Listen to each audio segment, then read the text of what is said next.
Try करवा चुके थे, लेकिन इनकी जो गंदम है ये बहुत जो है ना ज़ाया हुई है। इस वजह से ये अब मियाँ नूर हसन सियाल उनकी जो असली की मशीन है ये दोबारा जो है ना उनकी पिटाई करने के लिए आई है। तो आप देखो पिटाई तो माशाल्लाह बहुत खूबसूरत कर रही है, बेहतरीन फर्स्ट क्लास। और ये वो फोरमैन साहब हैं और ये मियाँ नूर हसन सियाल उनका ये छोटा क्लीनर है माशाल्लाह।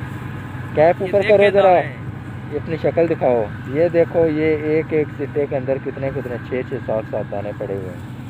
और ये फोरमैन साहब हैं जिन्होंने ये गलती की है, पता नहीं किसकी मशीन लगवाई है इन्होंने, तो बहुत बड़ी गलती की है और इनकी जो है ना गंदम बहुत ज़ाया हुई है। तो अब देखो ये मशीन चल रही है और इसका रिजल्ट क्या निकलता है।